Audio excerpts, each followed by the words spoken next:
Fala, irmãos da Revolução Final, tudo bom? Espero que sim, espero que esteja tudo bem cada um de vocês. Sejam bem-vindos em mais um vídeo, a verdade negada deste humilde canal, irmãos.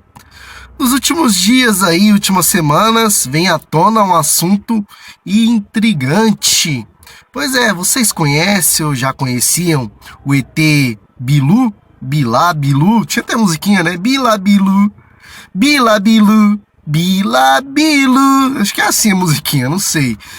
Pois é, irmãos, vamos conhecer melhor, saber mais do que se trata esse ET Bilu, Bilá, Bilu, Bilu. Mistério e polêmica no interior do Brasil. Você vai conhecer agora a comunidade que afirma estar em contato com seres de outro planeta. O grupo diz que recebeu orientações de alienígenas para construir uma espécie de cidade-refúgio, um lugar que iria proteger os habitantes de uma catástrofe prestes a atingir o mundo. No meio do mato fechado, dois olhos que brilham. A criatura se apresenta como um ser de outro planeta. Ele se comunica com o cinegrafista. Será um contato imediato de terceiro grau ou é uma fraude? Você vai ver essas imagens daqui a pouco, mas antes é preciso conhecer o trabalho deste homem. Urandir Fernandes de Oliveira é um homem de aparência comum, que se apresenta como paranormal e ufólogo. O profissional que estuda a possível existência de objetos voadores não identificados. Bom, é nesse local que nós fazemos os maiores avistamentos, boa parte das nossas atividades ocorrem aqui. Urandir lidera uma comunidade que garante estar em contato direto com seres de outro planeta. Aqui pelo menos umas 80 vezes, com certeza tivemos contato visual e verbal com ele aqui. Para conhecer essa história, o Domingo Espetacular viajou até Corguinho, no interior do Mato Grosso do Sul. São quilômetros e mais quilômetros de estradas de terra. A cidade tem 4.300 habitantes. Aqui não é difícil encontrar moradores que dizem ter presenciado fenômenos estranhos. Primeira vez que eu vi uma luz, beirando aquele morrão, São Sebastião. Ia passando. Mas era uma bem grandona mesmo, assim, mais bonita. Aí eu chamei a mulher, né? Falei, vem cá ver, que coisa bonita. Numa fazenda das redondezas, funciona há mais de 10 anos a organização de Urandir. Um lugar chamado de Projeto Portal. Urandir nos leva para conhecer a região. Ele mostra marcas no chão e crateras. Seriam vestígios de naves espaciais que já aterrissaram por aqui. Elas obedecem a mesma simetria das marcas deixadas pelo rastro das naves. Para o líder do projeto, estabelecer diálogo com seres de outros planetas não é algo simples. Exige preparação. A qualquer momento pode acontecer o fenômeno, a presença de um deles, manifestações luminosas. Tudo depende da tranquilidade do grupo, da energia gerada pelo grupo. Ele controla. Urandir orienta muitos grupos. O projeto Portal já se expandiu pelo Brasil. Tem núcleos em cidades como São Paulo, Rio de Janeiro e Belo Horizonte. A sede na região de Corguinho recebe mais de 6.000 pessoas por ano. Gente de todas as idades, das mais diversas profissões. São turistas e curiosos instigados pela expectativa de ver um extraterrestre. Cada um deles chega a gastar mais de R$700 com transporte, hospedagem e alimentação. No total, os turistas gastam mais de 4 milhões por ano. E a maior parte desse dinheiro fica com o Projeto Portal. O pacote inclui o treinamento para entrar em contato com os extraterrestres. É necessário que a pessoa tenha um equilíbrio emocional. Porque a partir do equilíbrio emocional ela consegue manipular as leis universais, quer dizer, o mundo à sua volta, o universo à sua volta. Nossa equipe acompanhou uma semana de atividades da organização. Os sinais de devoção aos alienígenas estão por todos os lados. Perto da sede do projeto, é fácil notar que Urandir começa a dar novas formas à paisagem local. Uma série de casas peculiares chama a atenção, como explica esta arquiteta. Em 1999, Urandir nos falou desse local e a gente começou a desenvolver um projeto que nós teríamos que construir uma cidade, que era a orientação dos seres, o material que é utilizado e a forma. Ela propicia para que fique firme. As moradias arredondadas lembram iglus, as casas de gelo construídas por esquimós.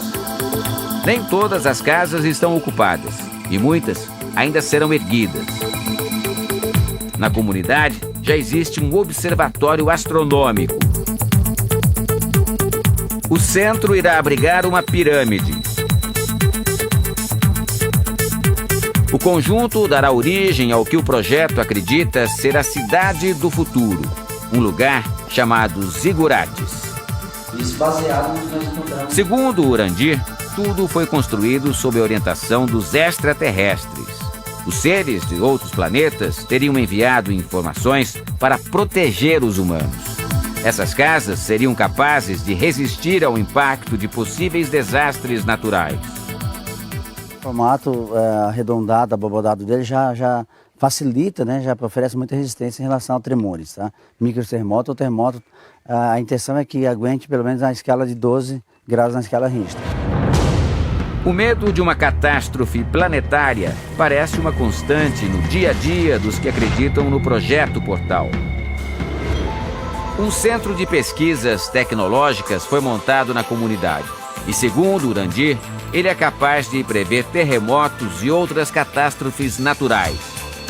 Nós fomos direcionados, através de várias conversações com os nossos parceiros, a montar essa estrutura, porque eles disseram que existe uma fase que a gente vai passar de transições. Essas transições são cíclicas. E eles falaram que a nossa ciência não está preparada para informar as pessoas, a população toda, porque não tem tecnologia suficiente para isso.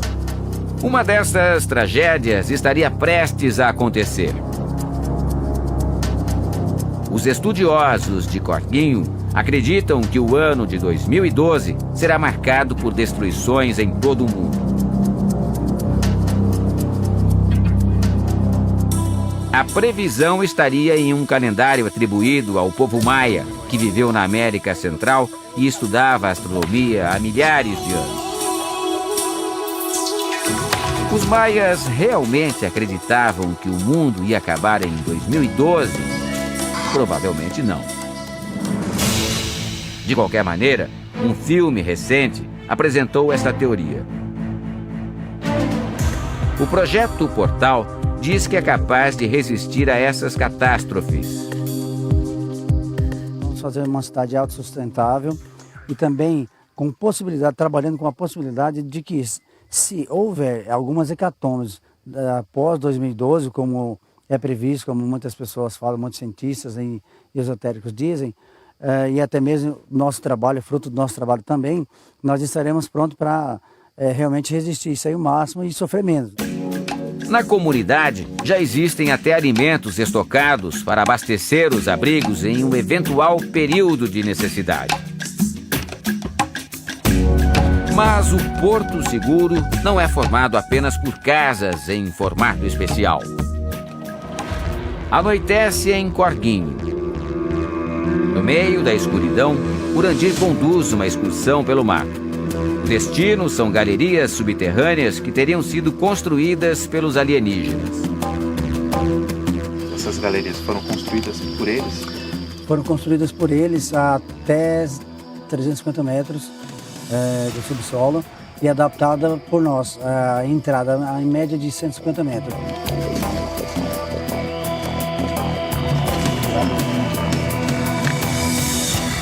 Esperar todos chegarem, que nós chegamos em uma delas.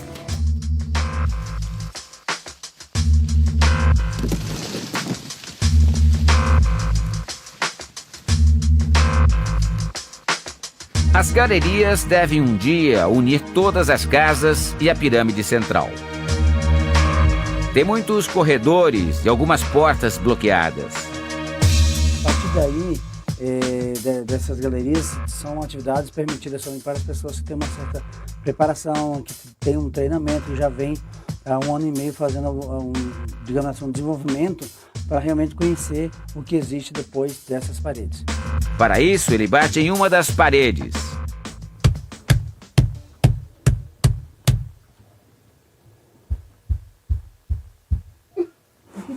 Alguém lá está permitindo ou não a nossa entrada além dos bloqueios.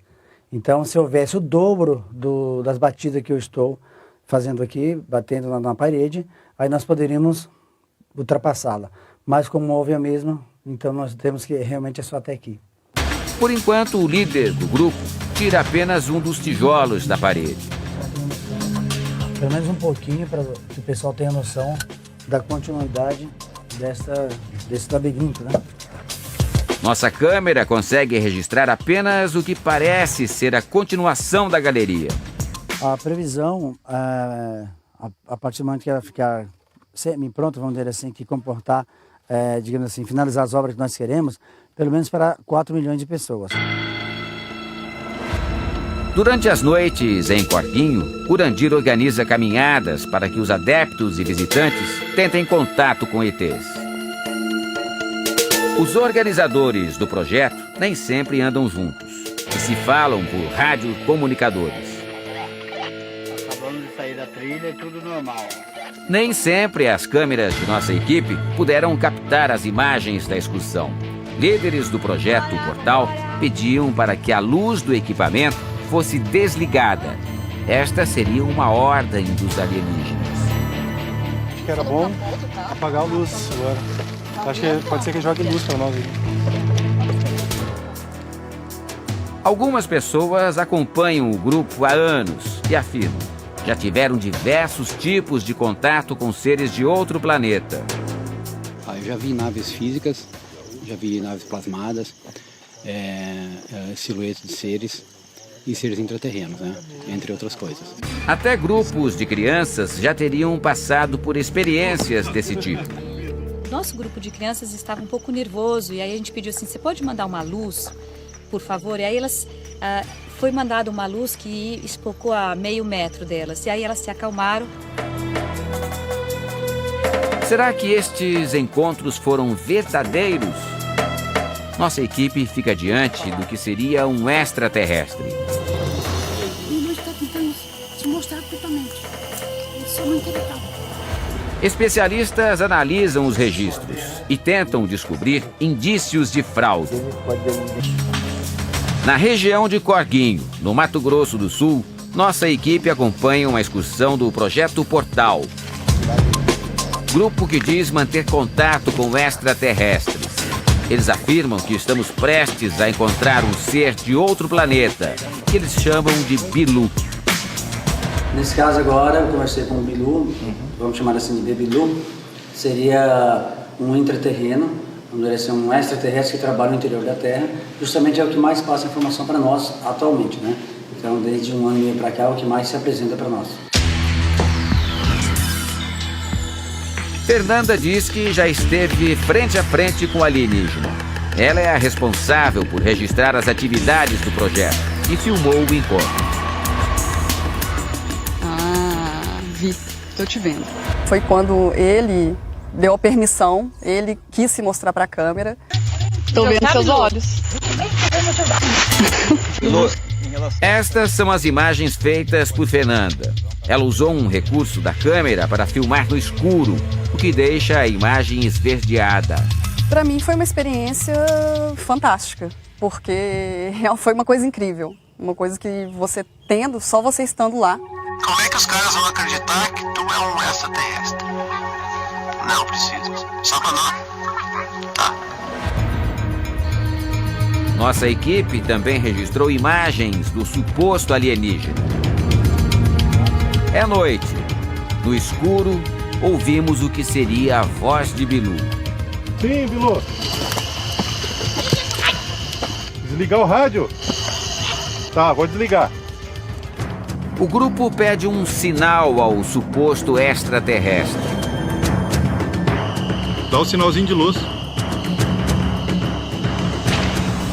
Agora estou vendo.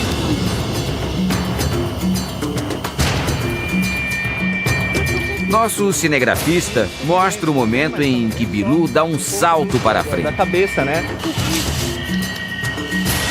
Várias vezes, os integrantes do projeto pedem que a nossa equipe não ligue qualquer tipo de iluminação. Você vai conseguir acender a luz, Bilu? Apaga a tua. Bilu diz que quer dar um recado. Qual a sua mensagem para a Terra, Bilu? Apenas que busque conhecimento. O contato foi de pouco mais de 10 minutos. A distância permitida não foi suficiente para imagens de melhor qualidade. Bilu diz que está cansado e desaparece na escuridão. Bilu, tá me ouvindo? A princípio não tem luz aqui, estão totalmente escuros, não tem só. O Domingo Espetacular levou as imagens gravadas por nossa equipe ao perito Ricardo Molina, especialista em análise de sons e imagens. Quando a gente aplica alguns filtros, a gente vê aqui, tem uma estrutura aqui em cima que parece um capacete ao contrário ou algo assim. Talvez um capacete um pouco maior, né? Mas que isso tivesse colocado em cima da cabeça dessa pessoa que a gente vê de óculos embaixo, que a gente pode delinear o rosto em vermelho, em azul o óculos, e depois aquela estrutura de cima, onde com as setas ali apontam que seriam os olhos, que na verdade são 2 pequenos focos de luz. Ao final, o perito não tem dúvida. Existe uma pessoa com alguma coisa colocada na cabeça. Para mim, essa imagem aqui é a melhor imagem de todas, hein? Mata a questão É óbvio, né, que tem uma pessoa aqui embaixo. Este engenheiro, estudioso da ufologia, concorda. Não tem como associar isso a alguma coisa real. Né? Tá muito caricaturado, né? A vozinha fininha, né? A distância, principalmente esses olhos piscando. A ufologia fascina não apenas pesquisadores especializados, mas gente comum de todas as áreas. No Brasil, os estudos ganharam força depois que a aeronáutica liberou o acesso a documentos que relatam a aparição de objetos voadores não identificados, os OVNIs. Mas quanto ao projeto Portal, os pesquisadores têm uma desconfiança. Eu não conheço nenhum ufólogo na comunidade brasileira de pesquisa de discos voadores que reconheça qualquer informação proveniente do projeto Portal. Ademar é editor de uma revista sobre ufologia. Para ele, o projeto Portal nada mais é do que uma seita perigosa. A característica de uma seita é um grupo de pessoas seguir a um líder ou a alguns líderes que estão, em geral, combinados, mancomunados entre si, e as pessoas os seguem de uma maneira cega. Grupos desse tipo já apareceram em todo o mundo. E em vários casos, a história terminou de forma trágica. A mass suicide murder pact. Em 1997, 39 pessoas foram encontradas mortas após suicídio coletivo nos Estados Unidos. Elas faziam parte da seita Porta do Céu. O líder convenceu o grupo de que, após a morte, os fiéis embarcariam numa nave espacial acoplada a um cometa e teriam vida eterna. 3 anos antes, pelo menos 53 membros da seita Ordem do Templo Solar também se suicidaram. O grupo tinha sedes em países como Canadá e Suíça. Eles acreditavam que seriam transportados para uma estrela chamada Sirius. Ninguém se apresenta de nossa seita. Para este especialista, o projeto Portal funciona com a estrutura de uma religião. O papel do ET ali funciona como aquele que traz a revelação. Né? Quer dizer, o líder da comunidade, ele funciona como profeta, aquele que teve os primeiros contatos. Então as pessoas se sentem parte de uma coisa especial. Para mim, ele é o quê? Um embuste. Julieta frequentou as atividades do Projeto Portal quando a organização estava no começo e afirma que se sentiu enganada. Quando ele avisa, né, que vai acontecer alguma coisa, algum contato, as pessoas sobem o morro, andam 2 quilômetros, ali você fica à espera. E é nesse ponto, é nessa hora, que os homens dele se infiltram no mato e aí começa com um jogo de luzes, com canetinhas laser, aquela coisa toda. É tudo simulado. Ela lembra que, naquela época, Urandir já alardeava uma catástrofe planetária que iria acontecer em 2006. Julieta estaria entre os escolhidos para escapar com vida. Ela guarda até hoje uma pedrinha que, segundo Urandir, seria um chip implantado na cabeça dela por extraterrestres. Pessoas, elas que teriam sido contratadas com esse chip, né, seriam resgatadas por naves. Julieta afirma que Urandir tentou vender terras para ela. 800 metros quadrados. 800? Que seria seu. Eles construiriam sempre o mesmo modelo, né? Um cone de madeira e depois você doava para o projeto. No ano 2000, Urandir foi acusado de vender ilegalmente os terrenos em Corguinho. Ele foi indiciado por estelionato e falsidade ideológica.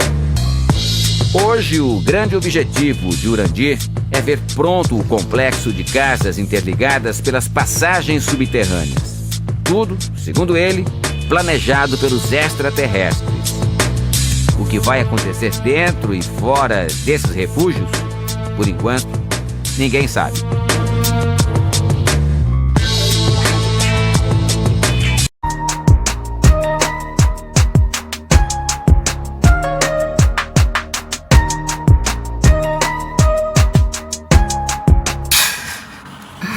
Fez uma baguncinha lá, hein, Bilu. Fez uma baguncinha, hein? Que ETzinho divertido, né? Ai, tem gente tonta que acredita nisso, né? Mesmas pessoas que acreditam em Ratanabá. Lamentável, irmãos. Por isso, no vídeo A Verdade Negada de hoje, a gente dá uma pausa aí nos testemunhos, o qual eu já postei aqui em outros canais, quem me acompanha. E quem não me acompanha e está me acompanhando agora, puderam ver aí os testemunhos do tio Chico e de Aldo Nascimento, o qual fazem aí, né, muitas revelações sobre a questão espiritual, trabalhos, celebridades, etc. Vai vir muitos testemunhos ainda, irmãos.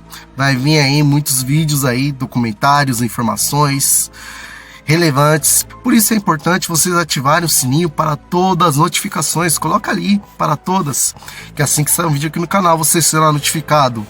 E se não for notificado, irmãos, venha conferir nosso trabalho, nos ajude no engajamento, lembrando que é vocês que mandam na revolução final. Pois é, irmãos. Mesmo cara aí, eu acho que fala também de Ratanabá, né? Mesmo cara aí que apareceu na matéria da Record falando do ET Bilu, é o mesmo cara que apareceu falando da cidade perdida na Amazônia. E o que encontramos no Forte Príncipe da Beira foi impressionante. Um sistema de túneis, galerias, salões subterrâneos que passavam por baixo do rio Guaporé, ia em outras direções a 100, 200 quilômetros, e assim fomos pesquisando dia após dia.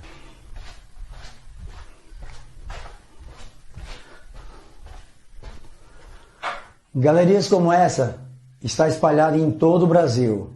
São verdadeiras estradas subterrâneas que interligam todos os continentes. Todas elas saem de um único ponto, Ratanabá, a antiga capital do mundo, que fica localizado aqui na Amazônia. 60% delas ainda estão intactas. É possível atravessar de um país para o outro através das galerias subterrâneas. São diversas. Os outros 40% foram interrompidos através de terremotos e outras movimentações geológicas. Alguns pontos saem no Peru, Bolívia e diversos pontos da América do Sul. Uma vez que interliga Ratanabá, a capital do mundo, construída pelos Morios, a primeira civilização que existiu na Terra, interliga todos os continentes, diversos pontos, muitas bases até hoje conhecidas. Aqui no Brasil, conhecemos algumas como São Tomé das Letras, o subterrâneo também da Pedra da Gávea, Rio de Janeiro. Conhecemos também a Serra do Roncador, uma das bases mais ativas que existe até hoje. Todas elas interligam com Ratanabá e dali sai para o mundo afora. Estamos pesquisando na Amazônia há mais de 30 anos. Descobrimos coisas fenomenais. O mundo precisa saber o que de fato existe na Amazônia. Durante as pesquisas, em uma das galerias, encontramos diversas fendas na parede. Observamos, colocamos aparelhos e conseguimos registrar diversos artefatos do outro lado. Eram salas e dentro dessas salas muitos artefatos que não eram cerâmicas. Eram artefatos de metais, pequenos e grandes, muito bem elaborados. Dava para se ver a diferença nitidamente, não era de uma civilização primitiva. Com essa descoberta, comunicamos imediatamente ao IPHAN, que é o órgão responsável pela preservação do patrimônio histórico e cultural do Brasil. Para nossa surpresa, o IPHAN simplesmente nos impediu de continuar a pesquisa. Além do mais, 2 meses depois, o comandante Sandro foi transferido para outra região, outro pelotão. E alguns meses depois, 6, 8 meses depois, saiu uma matéria no site do IPHAN. 40 mil artefatos encontrados no Forte Príncipe da Beira.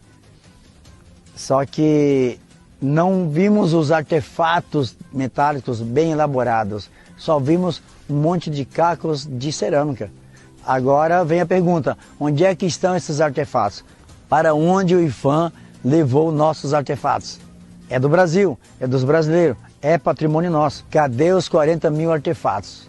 Não. Só relembrando, o IPHAN segue o mesmo protocolo da Unesco e da ONU, os mesmos órgãos internacionais que querem tomar a Amazônia do Brasil. Esses foram os motivos que nos levaram a manter tudo em segredo durante 30 anos. Pois os governos da época eram... Se você estava no planeta Terra nesses últimos dias, com certeza você ficou sabendo da cidade que os arqueólogos descobriram. A cidade se chama Ratanabá e ela foi descoberta no Amazonas. Até há pouco tempo as pessoas olhavam para o Amazonas como uma natureza intocada, até descobrirem o que seria o maior segredo da Amazônia. Isso está sendo chamado de mistério das 3 pirâmides, porque na Amazônia existem 3 pirâmides que aparentemente pareciam montanhas, cobertas por folhagem, por vegetação. Até descobrirem que não é bem assim, que existe uma civilização muito complexa vivendo por aqui. E apesar que essa notícia só explodiu para as pessoas agora, já estão sobrevoando esse local há muito tempo e encontraram até ruas, da mesma largura como se fossem as vias de hoje. Basicamente, embaixo de toda a vegetação que cresceu, essa cidade era assim. O que tem intrigado os arqueólogos, porque os indígenas, eles não constroem casas com tijolos, mas ocas. Como esses indígenas construíram pirâmides tão grandes? E como explicar as várias pirâmides pelo mundo, como a do Egito, por exemplo? Como fizeram o mesmo tipo de edifício sem ter tido contato uns com os outros? O mais bizarro é que todos os homens que tentaram cruzar essa linha para ir lá ver essa cidade estudar, somem. E aí que entra uma teoria, que antes do dilúvio, essas pirâmides foram construídas por Néflins. E sim, os continentes eram todos ligados, e depois se separaram com o dilúvio. Seria Ratanabá a cidade mais poderosa do mundo antes do dilúvio? Seria por isso que o mundo inteiro está de olho na Amazônia? Nos últimos anos, sobre uma sociedade muito antiga que prosperou na Amazônia e edificou uma civilização. Ao longo de décadas, governos, cientistas e arqueólogos se empenharam e descobriram onde ela estava. E uma descoberta surpreendente sobre esse caso foi revelada essa semana por pesquisadores que estão estudando uma civilização perdida da Amazônia. São muitas fortes evidências de que encontraram a cultura ancestral escondida na densa floresta amazônica. E hoje você ficará sabendo de tudo. O local onde descobrimos um antigo sítio arqueológico que está soterrado na Amazônia. Mais precisamente, no Mato Grosso, na divisa ali entre Amazônia, Mato Grosso e Pará. E muitos conhecem como a região de Apiacás, no Mato Grosso. Precisa ser revelado o que existe aqui embaixo. Não é uma formação natural. Também não é obra de garimpeiro, não é obra de exploração, nada disso. O ser humano não conseguiu adentrar essa região ainda. O que eram essas linhas, né? Eram estradas muito grandes, tá? Isso aqui é gigantesco, tá, gente? Possivelmente existem construções aqui embaixo. Nós vamos mostrar isso com o escaneamento a laser que nós fizemos, com o LIDAR. essa é só a primeira parte da revelação de Ratanabá, tá, pessoal? Estamos aqui na divisa do Mato Grosso, né? Se os senhores olharem para a extensão florestal do Brasil, os senhores vão entender por que existe tanta gritaria lá fora a favor da Amazônia. Não é a favor do bem da Amazônia, é a favor dos bens da Amazônia. Na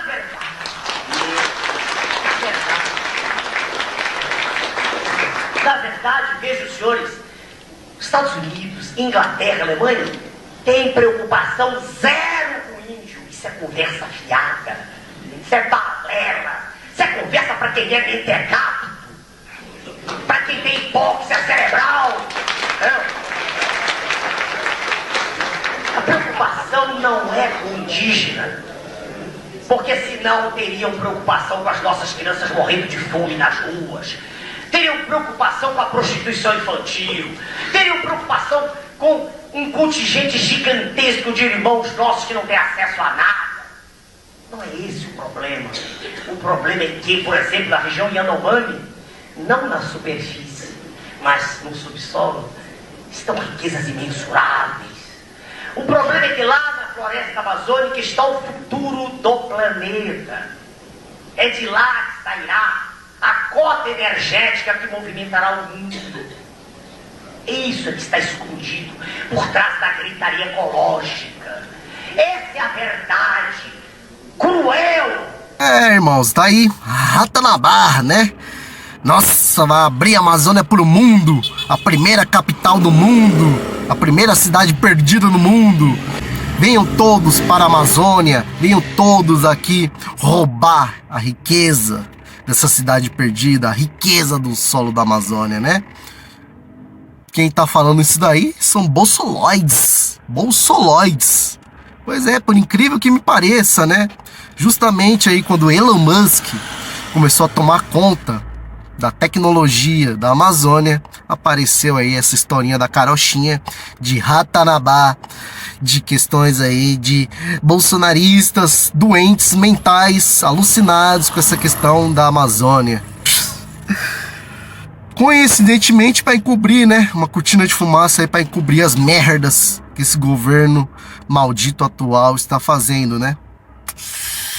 Lamentável, irmãos, lamentável. O que esse governo tá fazendo, Rafinha? É um governo de Deus, né? É um governo aí de um homem de fé que luta pelo povo. Só que não, né? Aumento consequente aí de gasolina toda hora. Postos de combustíveis, gás natural, grândula de supermercados aí, produtos, aumentos constantes, né? Questões aí de privatizações. Cuidado, Petrobras, cuidado, porque a Eletrobras já foi pro ralo, né? E tem bolsoloides aí comemorando. Ai, coitado, né? De mim, de você, do povo que rala aí, que logo logo vai ver a energia elétrica saltar de preço na conta. Triste, né, irmãos? Triste. Se não for agora, vocês vão ver quando o Bolsonaro foi eleito. Vocês vão ver em 2023. Sacanagem que vai ser ainda em questões de produtos, combustíveis e energia elétrica. Mas enfim, irmãos, como o Enéas falou aí no fim, né, do vídeo que acabou de colocar, a Amazônia sim é um lugar rico, tão rico quanto foi aí anos atrás Serra Pelada, mas a Amazônia é muito mais rica, que torna o Brasil o país mais rico no mundo. Seu solo aí de riquezas minerais é imensurável, irmãos. E é óbvio, como em Serra Pelada, na Amazônia também vai acontecer aí assassinatos, né? Misteriosos, brutais, como aconteceu dessas duas pessoas aí, né? O Dom e um biólogo ali, se eu não me engano. Acontece direto, viu, irmãos? É que não sei porque agora que a mídia veio tocar nesse assunto aí. É por causa do governo atual, né? Mas acontece direto lá. Essas ONGs aí, financiadas pelos senhores do mundo. Tem pessoas aí, tem mortes aí a rodo, né? Lamentavelmente. Até porque pessoas que se envolvem com essas questões das riquezas na Amazônia correm sério perigo de vida, né? Sérios riscos de vida. Triste, né? Triste, porque é uma máfia miserenta, uma máfia dos infernos que tem ali no solo amazônico, viu? Não caiam nesse engano, irmãos. E, consequentemente, o governo Bolsonaro sabe disso. Os bolsoloides que lambem o saco desse governo sabem disso. Então, menos é mais, irmãos. Existe sim pirâmides na Amazônia, como existe na Antártida, como existe também no Egito Antigo. E pirâmides aí que tem acesso somente para maçonaria, sociedades secretas, Illuminatis. Eles têm passagem livres, né? Esses malditos por essas pirâmides, por esses lugares aí inabitáveis, por pessoas comuns como eu e você, irmãos. Comentem, deixem a opinião de vocês aí nos comentários sobre essas questões aí de Ratanabá e Tebilabilu e sobre esses mistérios, né, que essas sociedades secretas escondem da humanidade. Qual é a relação dessas pirâmides com essas questões aí de anjos caídos? Será que esses anjos caídos virão um dia à tona, irmãos? Mostrarão a sua cara? Sim ou não? E qual essa relação também de anjos caídos com essas cidades perdidas, certo? Pois é, tanto é que pessoas que tentam ali investigar, pisar nessas áreas da Amazônia, por um exemplo, somem do nada, né? Por que será, irmãos? Então não vem com essa questão de Ratanabá, vamos abrir as pernas para o mundo, né? A primeira cidade no mundo, essa questão evolucionista aí, né? Ignorando completamente a Bíblia, o livro sagrado. Por favor, quem acredita em Etebilabilu, acredita em Ratanabá, não tem credibilidade nenhuma. Tem uma pessoa que tem que tomar vergonha na lata. Ou não passa de um bolsoloide. Falo bolsoloide porque, por favor, né, irmãos? Quem lambe saco de criminoso é tão criminoso quanto quem lambe o saco do Lula. Vejam então, irmãos, o vídeo de hoje aí, essa questão do lado indígena, sobre as pirâmides na Amazônia, e a questão aí de um pequeno documentário sobre também as pirâmides na Amazônia e uma cidade perdida. Certo, irmãos? Se inscreva na Revolução Final, deixe o like, o dislike de acordo com a sua preferência. Pegue então, irmão, seu bolo de milho e seu chá de erva cidreira. Fiquem todos com o Criador, tenham um ótimo dia e até a próxima. Pirâmides da Amazônia, eu vi que várias pessoas têm as suas versões, várias pessoas que de alguma forma já ouviram falar, teve contato. Mas se eu for contar essa versão aqui agora, eu vou comentar com vocês a versão do meu povo, Calapalo, meu povo do Xingu. Como é que a gente tem contato com isso? Como é que a gente vê a história por trás desses pirâmides? Olha só. Segundo a nossa história, o índio, o povo indígena do Xingu, somos os primeiros povos a habitar este planeta. Segundo a nossa história, somos os primeiros povos a habitar o Brasil. O que acontece? No decorrer dos anos, o meu povo vem se modificando, vem mudando, como dizer assim, um pouco de cultura, vem modificando um pouco da língua, um pouco da história, até algumas coisas mudam. Pirâmides, na verdade, a obra, segundo a nossa história, é obra do Grande Espírito. Porque assim, tem uma época que a família do Acuancanga são os primeiros povos a habitar este planeta, segundo a nossa história. São os primeiros seres humanos, vamos dizer assim, a habitar o planeta Terra. O que acontece? No passar dos anos, o Grande Espírito transformou a oca deles, eles viviam numa oca qualquer como essa oca do índio que vocês vê, feito de sapé. Só que o grande espírito, o Deus Criador, ele transformou essas casas em rochas, em pedra. Só que dentro dessas ocas, como qualquer indígena do Xingu, os indígenas têm costume de fazer grafismo dentro das ocas. Principalmente na casa do cacique. A casa do cacique tem umas simbologias, uns grafismos. Na nossa cultura, a gente considera sagrada alguns tipos de grafismo. Essas pirâmides, no decorrer dos tempos, hoje você consegue ver elas, algum vestígio. Que nem tem um vestígio muito assim visível, que vive no Médio Xingu, que era a casa do Aquancanha. Aquancanha é primeira família a habitar este planeta, segundo a nossa história, que era indígena. A casa deles foi transformada em rocha pelo Grande Espírito. O Grande Espírito transformou a casa deles, a oca deles, em rocha. Aí o que acontece? Essas pirâmides, claro, hoje em dia elas são conhecidas como pirâmide, mas na verdade são ocas. Dentro dessas ocas, essas ocas transformadas em pedra, você encontra vestígio, você encontra grafismo, grafismo pintado na rocha mesmo, na pedra.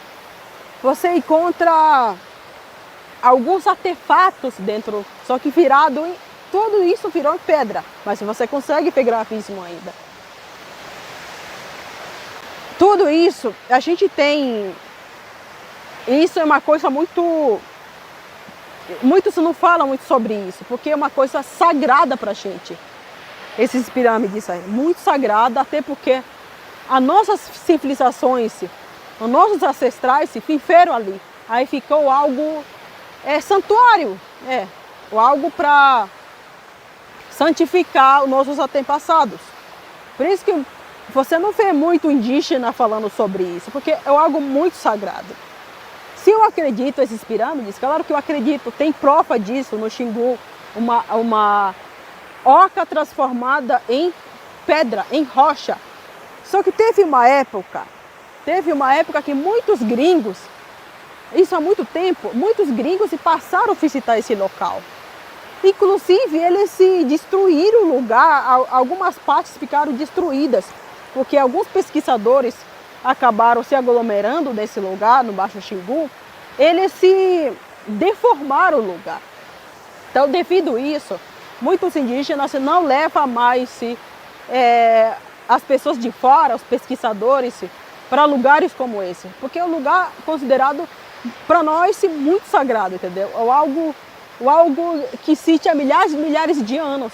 De repente, os pesquisadores vão lá, fazem série de coisas, danifica o lugar, não é legal. É o mesmo que aconteceu com essa rocha, quer dizer, essa oca transformada em pedra, que fica no Baixo Xingu, que era a casa do Aquancanha. A casa do Aquancanha transformada em rocha, na verdade, branco conhece como pirâmides, né? Para nós, são ocas transformadas em rocha. O ruim disso, da exibição desses lugares, que nem eu estou falando agora, são pessoas curiosas querendo conhecer o local de perto. Só que muitos acabam não levando a sério as nossas histórias, muitos acabam não respeitando. O que acontece? Danifica o lugar, e isso faz com que os indígenas não guiem mais os brancos para estar visitando esses lugares, esses santuários, porque a gente considera um santuário. E se eu acredito, sim, claro que eu acredito, na verdade são casas transformadas em rochas. Isso há milhares e milhares de... Por que Por que foram transformados em rocha? Exatamente para a gente lembrar de quem somos, de quem a gente é, entendeu? A nossa história está ali. E tem uma história que a gente conta bastante entre nós indígenas, que essas marcas, esses gravíssimos, elas têm que ser preservadas, elas têm que ser protegidas. Porque se os brancos se descobrem em grande quantidade, danifica o lugar. Esse aviso é passado de geração em geração, que nem aconteceu com a casa do Aquancanga. A casa do Aquancanga, que fica no Médio Xingu, o pesquisador foi lá, eles tiraram várias coisas dentro da oca, a oca transformada em pedra, tiraram vários vestígios e levaram para vários lugares. Arqueólogos, né? E não gostamos nada disso. Eu mesma não gostei nada disso porque acabou danificando o lugar que era a casa do Aquancanga. As primeiras famílias indígenas que habitaram este planeta há milhares de anos. O grande espírito transformou a oca deles em rocha, para a gente sempre se lembrar de quem somos. E assim, as nossas histórias viver em geração, para ela ser contada de geração em geração. Assim como a gente conta para gerações futuras, para as crianças, e as crianças vai passando para outras pessoas, filho dessas crianças vai passando, assim de geração em geração. Assim que a nossa história é contada, de uma forma oral, e também com algumas simbologias, que só a gente entende, tá bom? Se eu acredito nas pirâmides da Amazônia, sim, eu super acredito, na verdade são ocas transformadas em rocha, onde vive a nossa história, onde vivem nossos ancestrais. E um lugar como esse tem que ser preservado. É isso. Tema. Na década de 70, um encontro inesperado desencadeou uma série de acontecimentos. Em 1971, em uma rua de Manaus, um piloto da Swissair chamado Ferdinand Schmidt conversava com um membro da tripulação em alemão, quando foi abordado por um esfarrapado indivíduo que, utilizando o mesmo idioma, pediu que lhe pagasse uma refeição. Diante do espanto do aviador, o pedinte informou que era nativo de uma região do interior da Amazônia, filho de mãe índia e pai alemão, e que fora batizado com o nome de Tatunkanara. O mestiço informou ainda que sua tribo era chamada de Uga Mogulala e que entre os anos de 1939 e 1941, seu povo recebera um contingente de 2.000 soldados alemães enviados por Hitler para uma possível invasão do Brasil, transportando armas e diversos equipamentos. Segundo Tatunkanara, o contingente permaneceu na região até o início de 1945, quando alguns retornaram à Alemanha. Muitos preferiram permanecer entre os silvícolas, miscigenando-se com os mogulalas. O piloto da Swissair pagou a refeição a Tatunkanara e tempos depois retornou à sua pátria, onde teve a oportunidade de relatar a curiosa história para Karl Brugger, então repórter de uma importante revista alemã, que farejou ali uma boa história. Com os dados fornecidos pelo piloto suíço, Brugger viajou para Manaus e contatou Tatunkanara, não sem alguma dificuldade. A princípio, o personagem manteve-se reticente, mas pouco a pouco o jornalista foi obtendo novas informações dele, as quais eram meticulosamente gravadas. Diante das revelações que Tatunkanara lhe forneceu, Brugger tomou-se de entusiasmo tão grande que, em 1972, partiu em companhia de Tatunka rumo ao interior da floresta, com o propósito de encontrar uma cidade pré-colombiana, ainda habitada por descendentes de seus construtores e repleta de antiquíssimas ruínas de templos e pirâmides. Quando Brugger retornou à civilização, manteve-se reticente sobre os resultados dessa entrada, mas em 1976 surgia na Alemanha o livro A Crônica de Akakor, o original, onde Karl Brugger narrava a chegada do contingente nazista ao Brasil e seu contato com os nativos mogulalas. O livro foi traduzido para o inglês, atraindo a atenção de diversos grupos estrangeiros que a essa altura já tentavam atingir a cidade perdida. O piloto da Swissair, Schmidt, compatriota de Erich von Däniken, deu conhecimento do caso ao famoso escritor do livro Eram os Deuses Astronautas. Em 1977, von Däniken esteve em Manaus, onde contatou Tatum Canara. Este lhe fez então várias revelações, entre as quais a de que era um príncipe da tribo Mogulala e que na região existiam pelo menos 3 cidades habitadas pelo seu povo, chamadas Acarrim, Acacor e Acanes. Em Acarrim existiria um objeto muito antigo, entregue há milhares de anos aos sacerdotes Mogulalas pelos deuses vindos do céu e que, de acordo com as tradições, começaria a cantar quando os deuses retornassem à terra.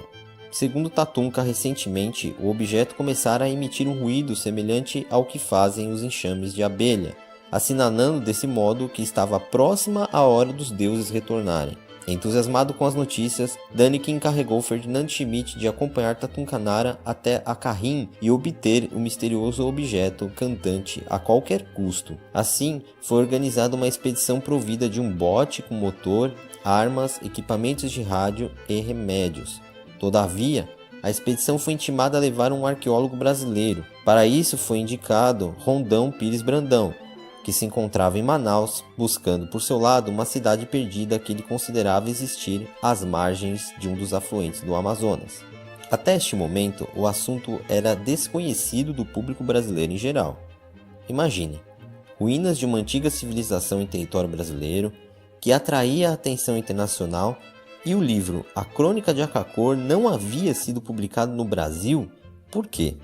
Claramente, o regime militar tentava abafar o caso, muito provavelmente porque envolvia um estranho acobertamento a presença nazista na floresta amazônica. A intimação feita pelo governo para a participação do arqueólogo Rondão Pires Brandão fez com que a expedição fosse um fracasso. Poucas semanas depois, a revista Ancient Skies, porta-voz da Ancient Astronaut Society, em seu volume 5, número 4, de outubro de 1978, apresentava comunicado assinado pelo próprio Däniken em que narrava os problemas criados por Rondão. Este acabara sendo baleado pela própria arma, aparentemente devido a um descuido no manuseio, o que forçou a expedição a retornar quando se encontrava a apenas 2 dias de distância de Acarrim. Segundo o mesmo comunicado, eles haviam subido o Rio Negro e penetrado em um subafluente do Amazonas até um ponto em que foram obrigados a abandonar o barco e seguir a pé, já que a região era montanhosa. Teria sido justamente no sopé da montanha o local onde Brandão se acidentara com a arma. Segundo Schmidt, o arqueólogo brasileiro foi socorrido a tempo, mas mesmo assim teve febre alta. Se a expedição não houvesse regressado, ele certamente teria morrido. Felizmente, conseguiram atingir um posto policial, onde um hidroavião recolheu o grupo inteiro, levando Rondão a Manaus.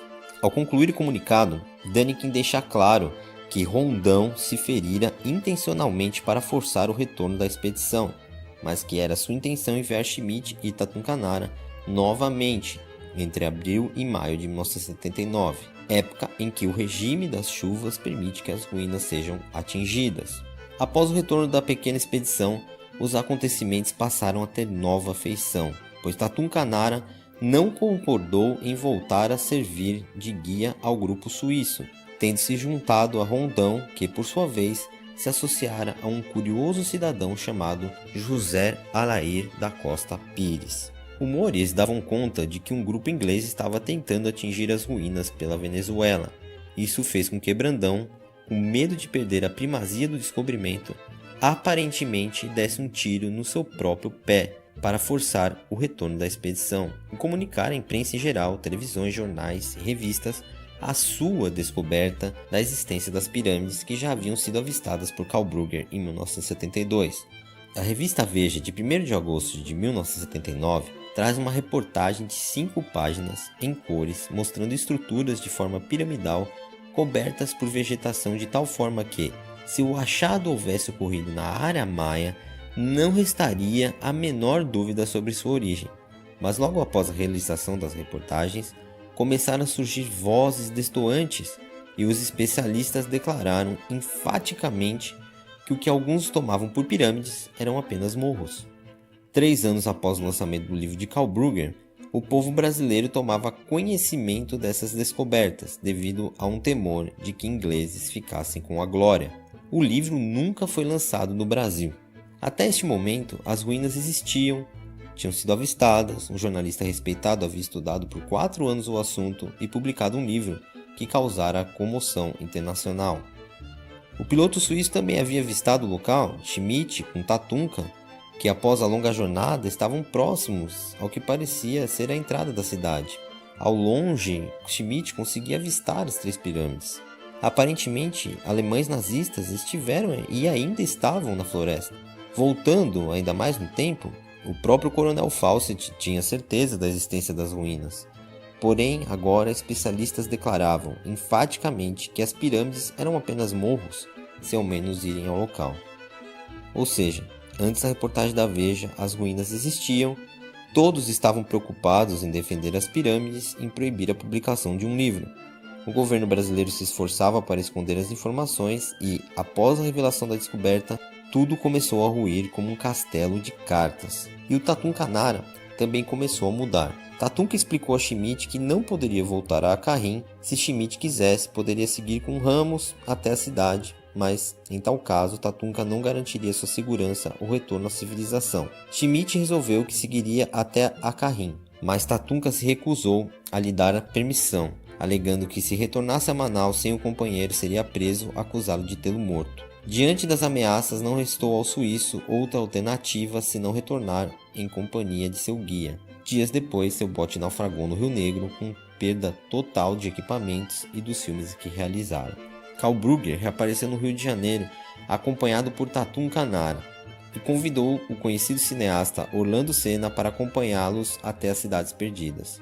Em um artigo publicado na revista Transit em junho de 1982, o próprio Orlando Senna justificava a não realização da expedição pelo fato de que Tatunka não garantiria nenhuma segurança à equipe que teria de cruzar uma região inóspita e habitada por índios em pé de guerra contra quaisquer estranhos que penetrassem em seu território.